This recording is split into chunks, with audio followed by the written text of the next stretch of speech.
abrir a palavra de Deus no Evangelho de João, no capítulo 16.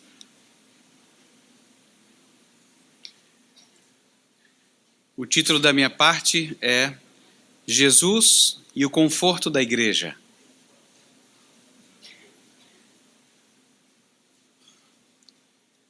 Jesus e o consolo da igreja. E o título de hoje, da palestra de hoje, é a relação entre a tribulação e a alegria. E para essa primeira palestra eu vou ler os versos de 1 a 24. João 16, versos de 1 a 24. A palavra de Deus diz assim: Tenho-vos dito estas coisas para que não vos escandalizeis. Eles vos expulsarão das sinagogas, mas vem a hora em que todo o que vos matar julgará com isso tributar culto a Deus. Isto farão porque não conhecem o Pai, nem a mim. Ora, estas coisas vos tenho dito para que, quando a hora chegar, vos recordeis de que eu vô-las disse. Não vô-las disse desde o princípio, porque eu estava convosco.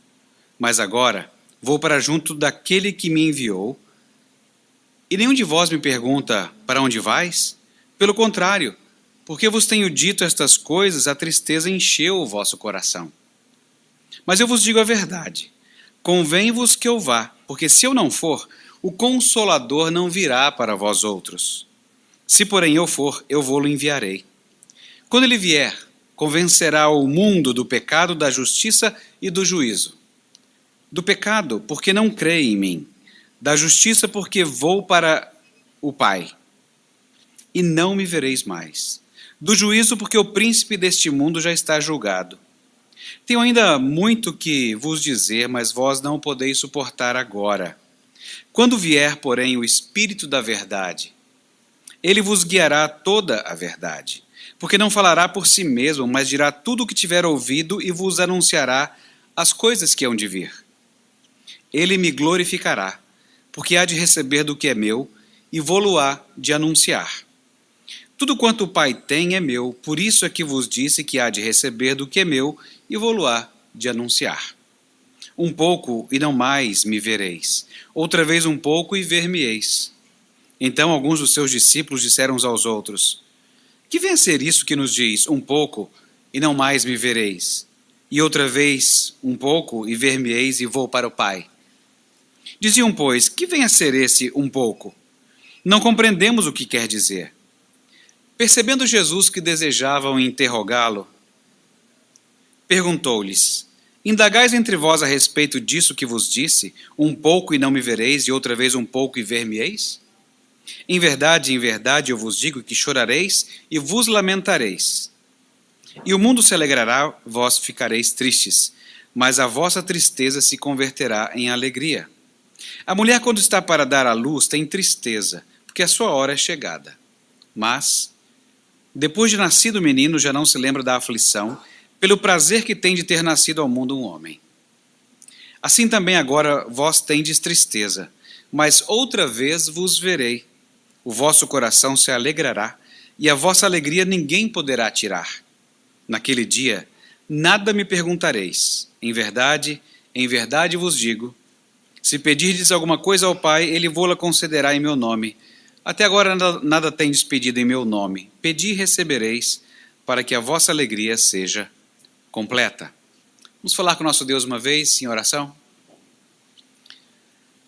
Bom Deus e Pai, lemos a Tua palavra. Obrigado. Obrigado por esse registro escrito que nos ampara. Pedimos agora, Senhor, que o Senhor ilumine os nossos corações a fim de que, através deste instrumento quebrado, nós consigamos ouvir a Tua voz. Ajuda-nos nisso, no nome de Jesus. Amém.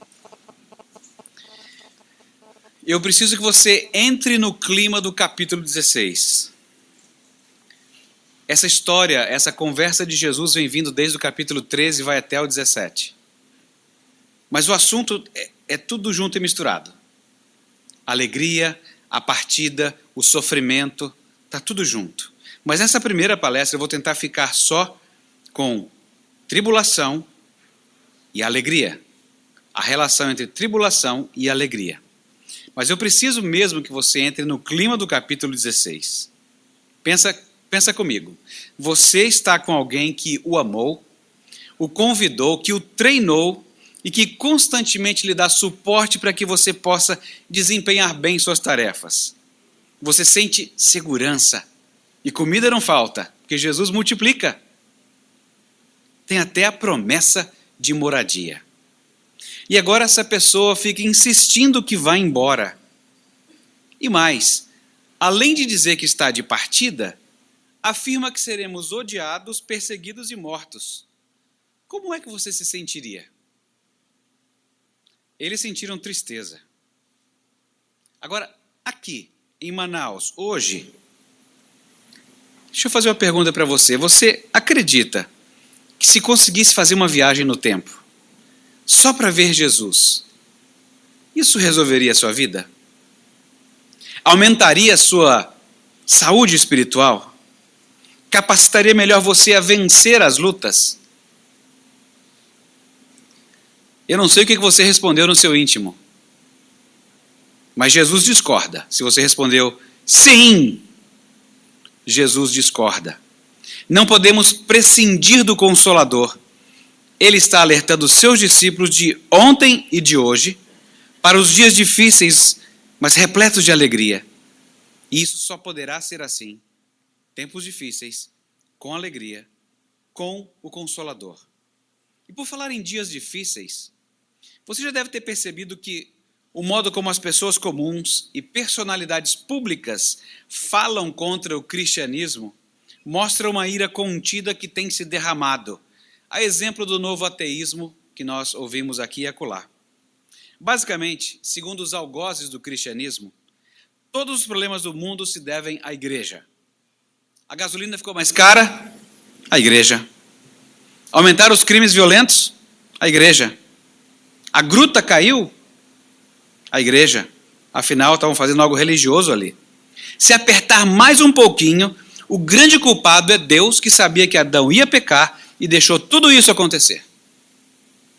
Há pessoas que odeiam o cristianismo como um todo, mas há quem odeie aspectos particulares dele. Alguns possuem realmente apreciação pela ética cristã, por exemplo, especialmente o próximo como a ti mesmo, mas sem essa parte de a Deus acima de tudo.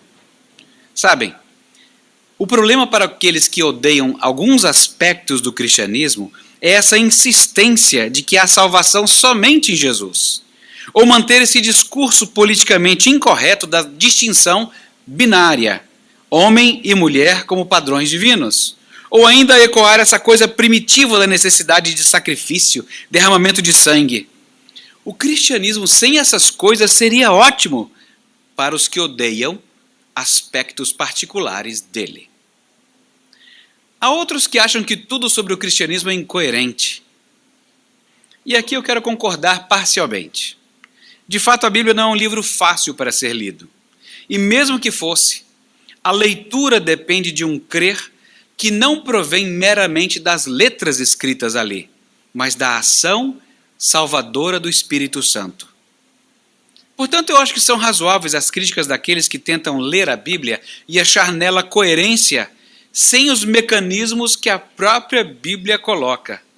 Como, por exemplo, 1 Coríntios 2,14.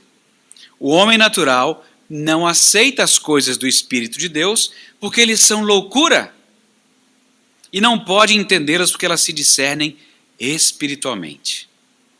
Mas cá entre nós, isso mostra também ousadia e atrevimento ignorantes. Ou seja, tentar decifrar alguma coisa com a qual não está familiarizado, buscando somente razão suficiente para acusação de incoerência. Isso é de fato audácia e estupidez. Mas há ainda os que acham o curso do cristianismo muito elevado. E sabe que eu sou inclinado a concordar. Eles percebem que o ensino de Cristo é inalcançável, elevado demais. Com razão. E eu só diria aqui que, olha, É por isso que eu preciso desesperadamente aceitar a justiça que Deus propõe e não a que eu penso ser capaz de exercer. Mas vamos voltar aqui. Viver sem Jesus com alegria? O discípulo de Jesus vai lidar com todos esses tipos de oposição, de perseguição, de tribulação. Como já disse, os capítulos 13 a 17, Jesus insiste com a ideia de vou deixá-los, está prestes a deixá-los, mas ainda assim os instrui. Em suas últimas palavras, ele explica o tipo de vida que ele espera que eles levem em meio à tribulação. Uma vida de amor mútuo, revestida de coragem e perseverança, em face do sofrimento e, sobretudo, com alegria na vida diária. Em um dado momento da sua comunicação, parece que é isso mesmo que ele está repetindo. Se você acompanhar esse discurso do 13 a 17, você vai perceber a insistência disto. Ele irá embora. É tão bom quando alguém querido está com a gente. É tão bom. E é tão triste o dia que a partida chega. Eu sei que o Jaime pode falar, despedir, fique em pé, vão em paz. Mas a gente tem vínculos e a gente fica triste. Eu sei que às vezes é só uma viagem para outra cidade, às vezes é uma viagem para longe, às vezes é uma viagem para um outro país e às vezes é uma viagem para Nova Jerusalém. A sensação de vazio e tristeza são tão grandes. Jesus está dizendo que vai embora e que haverá tribulação. Enfrentar perseguição, vivendo uma vida digna de um discípulo de Cristo, mas sem o mestre ao lado. É nesse momento que Jesus olha para eles e detecta a tristeza. Porque vos tenho dito estas coisas, a tristeza encheu o vosso coração. Jesus lhes havia dado toda essa informação sobre os perigos, sobre como deve ser a vida cristã em meio a eles, mas parece que eles apenas ouviram: vou para junto daquele que me enviou. E se encheram de tristeza. Será que eles sentiram o que nós sentimos? Nós sabemos do ódio daqueles que moram na incredulidade, que nos acusam de incoerência, ou de que o padrão cristão é muito elevado, ou que a pretensão nessa exclusividade em Cristo. Mas eu estou preocupado agora aqui conosco, nós mesmos, cristãos. Acabamos nos sentindo assim muito aquém para a tarefa de viver a vida cristã em meio a dificuldades com alegria. É possível que os discípulos tivessem se sentido também sobrecarregados, como se eles dissessem: eu não vou conseguir fazer isso com alegria, eu não vou conseguir viver assim. O Senhor vai embora, como é que a gente vai conseguir? O Senhor mesmo disse que sem o Senhor eu não poderia fazer coisa alguma. Eu sei que existem aqueles que não conhecem o Pai e o Filho. E consequentemente não opera neles a alegria de ser orientado pelo Espírito Santo. Estes acharão toda sorte de problemas com a fé cristã, mas isso é esperado. Mas para a maioria de nós, o que nos perturba é o problema da capacidade de entender a vida cristã, vivê-la em meio à tribulação com alegria. Me parece que é isso. Que somos incapazes, isso nos enche de tristeza. Creio que muitos de nós, como os discípulos, sentem a mesma tristeza porque Jesus não está aqui do jeito que eu imagino que ele deveria estar. Em outras palavras, as palavras de Jesus, lidas no capítulo 16, ainda nos soam pesadas. Afinal, sem ele, como é que a gente vai conseguir? E é exatamente aqui que a instrução de Jesus se torna diferente de qualquer outra instrução. Ele não está só aqui relembrando, repassando com seus discípulos as linhas gerais de um plano comunicando como ele pode ser vivido. Ele anuncia que está enviando um conselheiro. O conforto da igreja, dos discípulos de Jesus, está precisamente aqui. Temos um conselheiro conosco. Vou repetir. O conforto da igreja, dos discípulos de Cristo, está precisamente aqui. Temos um conselheiro conosco. Entretanto, talvez alguns reajam diante da tribulação e das demandas da vida cristã, como os discípulos fizeram, com tristeza. E quando somos acometidos de tristeza, em geral os nossos amigos falam assim: rapaz, está precisando de algum aconselhamento. Ou seja, precisamos de um conselheiro.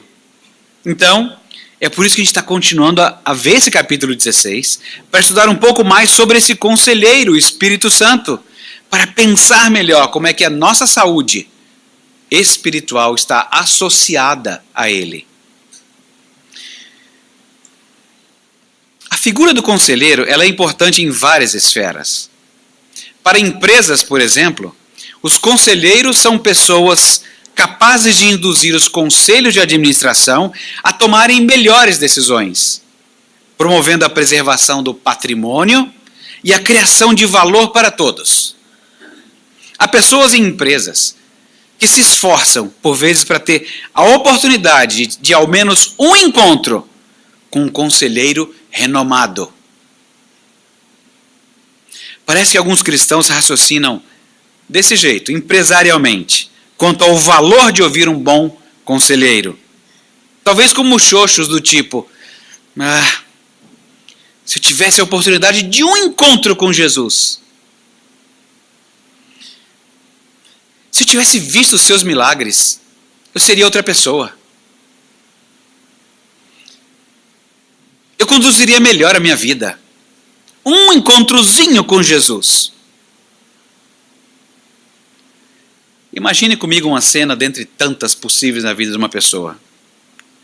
Casal sem filhos, orando por 12 anos para tê-los.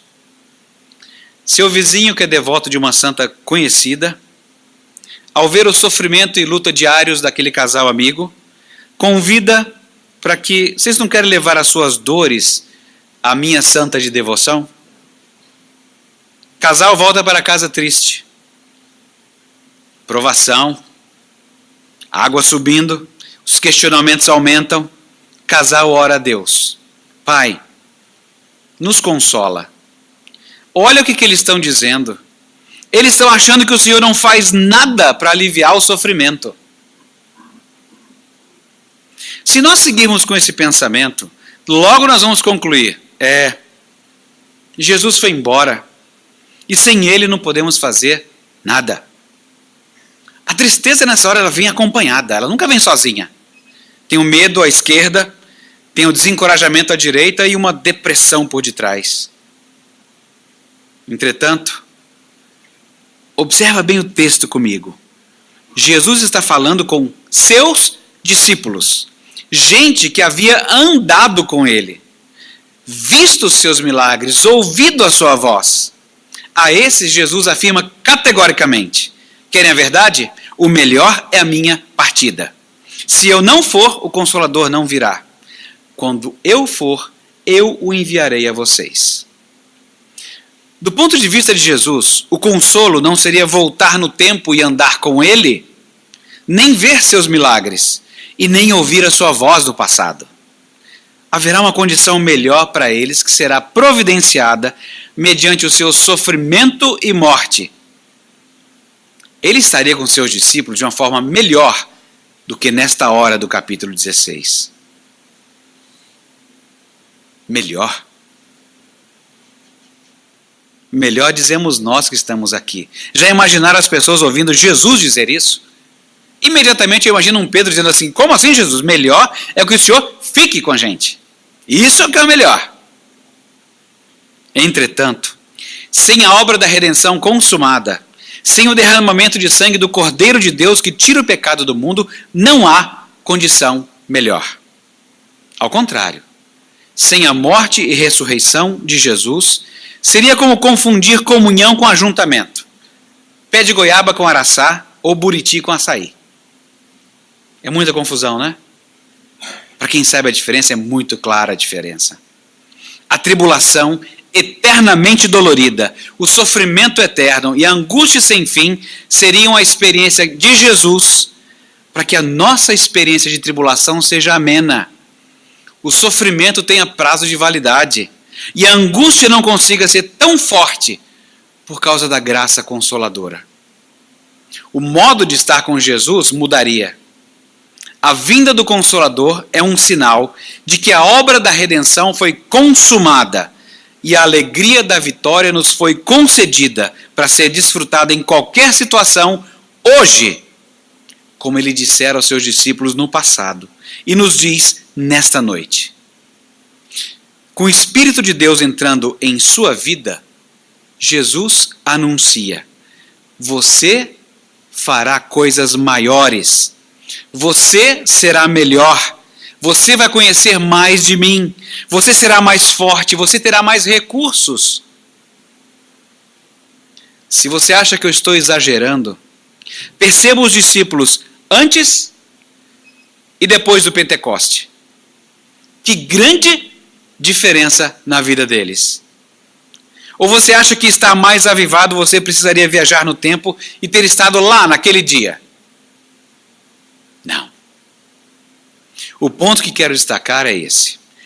A sua saúde depende de crer nesta verdade dita por Jesus. Acabamos de ouvir a palavra dele e guardá-la. Você e eu, prestem atenção, você e eu hoje, temos a capacidade de viver uma vida em um nível mais avançado do que aquele dia que os discípulos estavam ouvindo Jesus proferir essas palavras registradas em João 16. Vocês acreditam nisso? Você e eu, hoje, podemos viver uma vida em um nível muito mais avançado do que naquele dia em que Jesus falou estas palavras àqueles discípulos. Naquele dia, a obra da redenção ainda não estava consumada e a outorga do Espírito ainda não havia sido dada da maneira como foi, com o Consolador presente na sua igreja. Como é que isso podia ser motivo de tristeza? Como é que isso podia ser motivo de confusão? Poderia. O que a gente acha óbvio, né? Como é que isso pode? Pode exatamente porque provavelmente eles não estavam, como disseram, entendendo o que Jesus estava dizendo. Aí você fica olhando, se você repassa o discurso todo de 13 a 17, cá entre nós, vocês acham que faltava informação aos discípulos? Jesus havia dito o tempo inteiro, ele inaugurou seu ministério dizendo que vinha morrer. Dizendo o para que veio. Não faltava informação aos discípulos, faltava ambiente. Deixar de andar com Jesus para andar com quem? Faltava ambiente? Você realmente acredita que as pessoas não possuam informação suficiente para viver a vida cristã com alegria e entusiasmo? O que você acha que falta? Mais um curso na escola dominical? Ou uma mudança de ambiente? Mais informação, uma mudança de ares? Falta crer que o Consolador está presente e aplicando a vitória de Cristo em nós. Falta crer nisso. Não são poucas as vezes que cristãos ouvem, mas continuam fazendo as coisas do jeito que acham que devem. Não precisa ir muito longe. Aos homens casados que porventura estejam aqui, pensem nas palavras que um dia você ouviu da sua esposa. Se ela já disse isso, ela não me contou. Eu estou assumindo que vocês são filhos de Adão e é muito provável que vocês tenham ouvido isso da sua esposa. Ela deve ter dito já algum dia assim: você já reconheceu milhões de vezes que está errado nesse assunto, mas você não muda. Não mexe um músculo. Não se entregue. Faz de conta que não aconteceu com você. Mas se você é filho de Adão, essa dificuldade está lá. em que você faz de novo, de novo, de novo, e ela já não acredita mais. Para piorar, quando alguma mudança acontece, as pessoas querem a fórmula. Quem foi que falou alguma coisa? Que livro que você leu? Qual foi o plano? Quando, na verdade, somente o Espírito Santo efetua mudanças efetivas e duradouras do ponto de vista de Deus.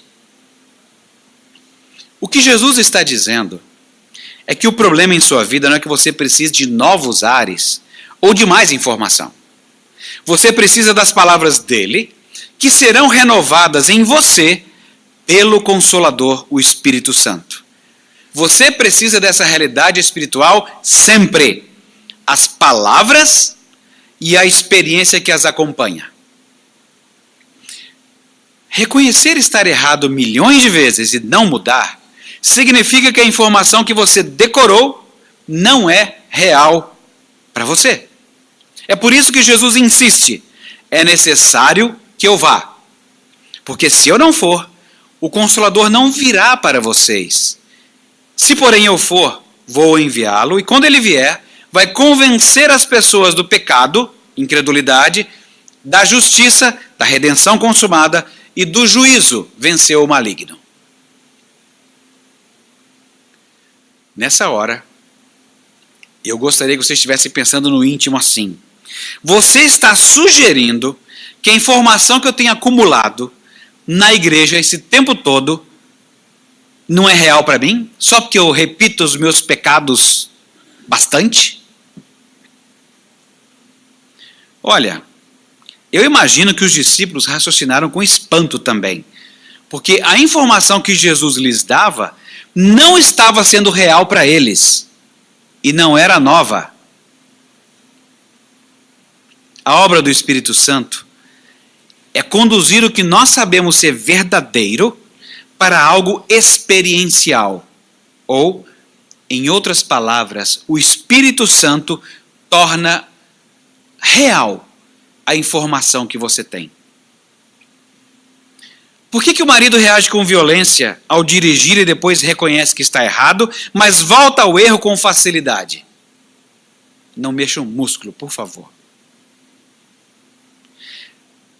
Porque ele não está convencido de que sofre de um problema de incredulidade, pecado.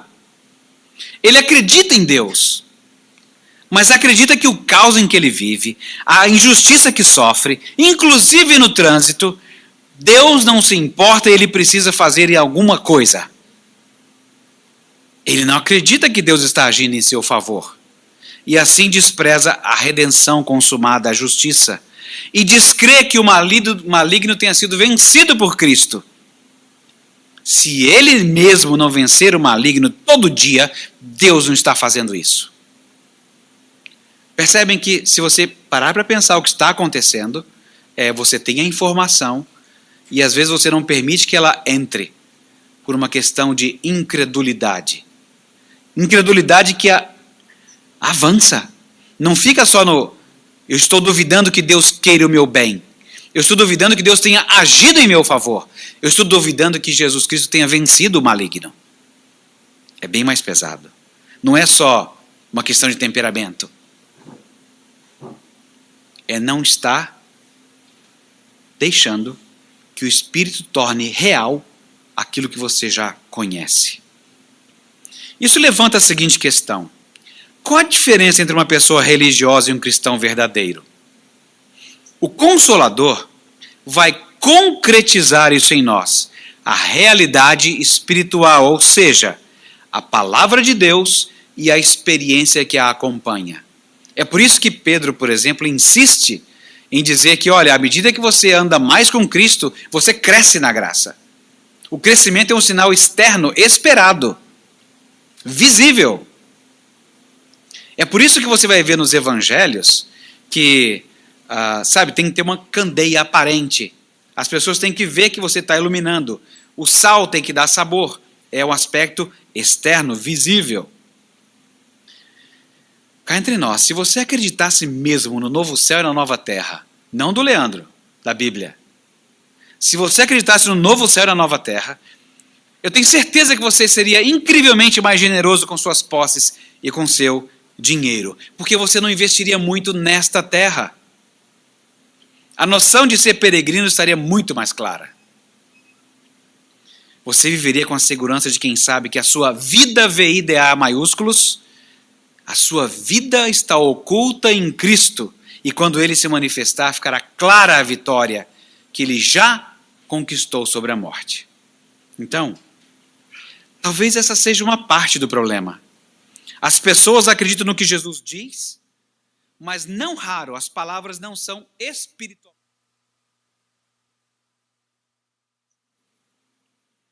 Essa semana eu ouvi um sermão em Apocalipse, capítulos 4 e 5. Poderiam ser só palavras, mas era mais do que isso. O anjo convidou Jesus a subir e ver o trono, e nele alguém estava sentado. Eu não vou fazer a explicação do sermão, mas vocês já ouviram sermões assim, as palavras, mas é sempre muito mais. Era uma cena majestosa. E o ouvinte, eu estou ali ouvindo a voz de Deus, e eu sou uma pessoa que está enfrentando os mesmos problemas de todo mundo. Cheio de dúvidas se o trânsito vai melhorar, se a saúde vai declinar, ou melhor, continuar declinando, que ela vai declinar, isso é certo, se ela vai continuar muito rápido, se a ladeira é muito íngreme, se as relações humanas vão continuar a ser tão complexas. Estou ali cultuando a Deus com essas coisas no coração. Mas você olha, tem alguém assentado no trono. A gente sorri. Ele está lá. Ele está lá. Ele está aqui. A realidade do céu, da glória, da presença constante de Deus no seu trono, guiando o universo, é uma realidade. Que alegria em meio à tribulação. Você está todo desorientado, mas você olha e fala assim, ele está lá. Ele está aqui. Jesus havia dito aos seus discípulos que a tribulação viria, porque há pessoas que não conhecem o Pai nem a Ele. Mas sabe de uma coisa? Tem cristãos que ombreiam conosco, que acreditam no Pai Criador, no Filho Redentor, mas vivem em desespero. Há tantas pessoas chateadas porque Deus não está fazendo as coisas do jeito que elas imaginavam. E há tantas pessoas falando com Ele, o que nós chamamos de oração, apenas quando as coisas estão ruins, quando precisam de algo de Deus. Falta essa percepção da glória de Deus no coração, da grandeza de Deus em suas mentes. É importante acreditar na palavra de Deus, especialmente sabendo que Jesus é a palavra.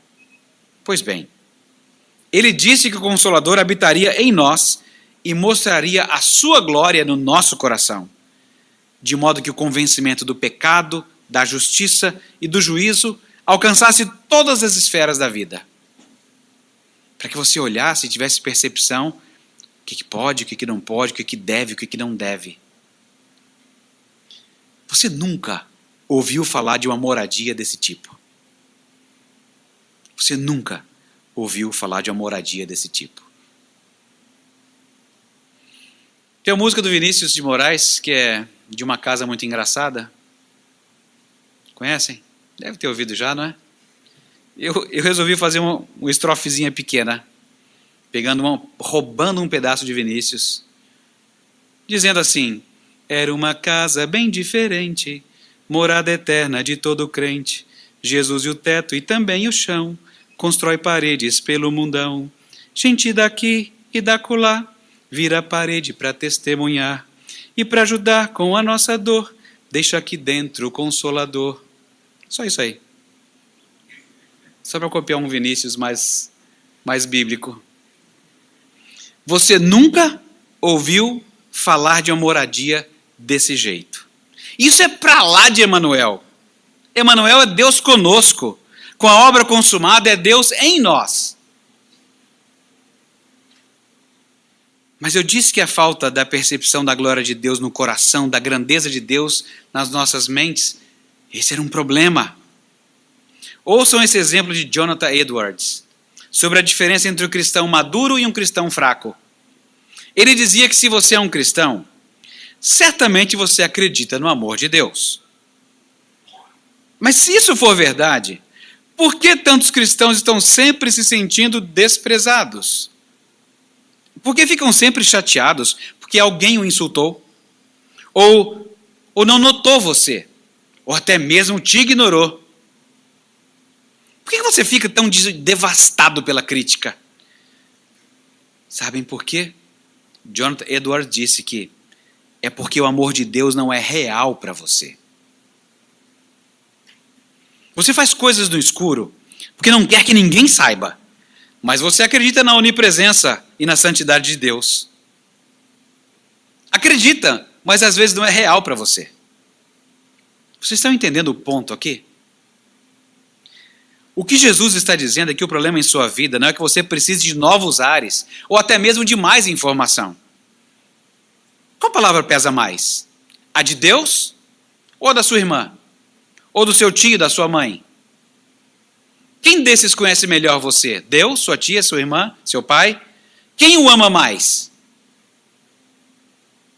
Se alguém falar mãe, eu discordo. É Deus. Quem ama mais? No entanto, se qualquer deles, tio, primo, avô, pai, mãe, tiver dito no passado, seu inútil, você não consegue esquecer isso. E às vezes vive uma vida miserável, tentando provar que é útil. Mas a Bíblia está repleta de declarações de amor, de compromisso de Deus contigo, conosco. Apegar-se ao que os outros dizem e desprezar o que Deus diz, isso é ilusão. A tribulação que Deus traz sobre nós vai limpando essas ilusões e outras, até o ponto de percebermos que quem nos conduz em meio às tribulações com alegria é Deus.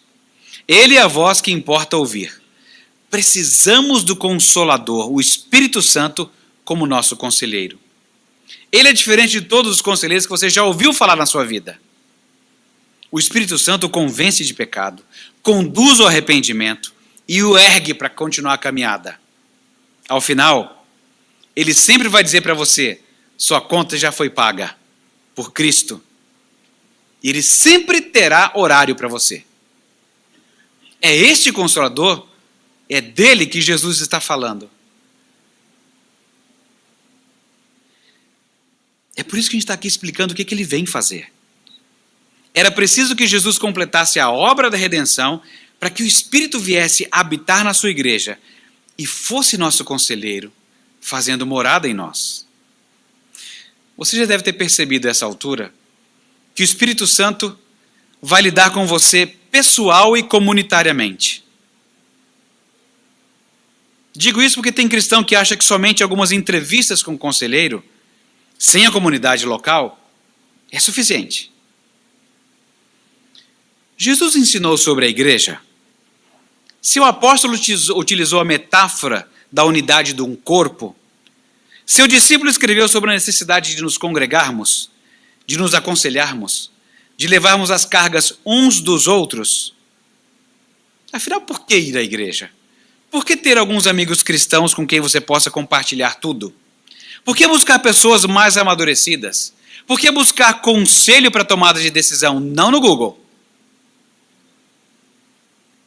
A tribulação não deveria retirar nossa alegria, porque ela está na mesa que Cristo serve, na verdade, na qual ele se serve.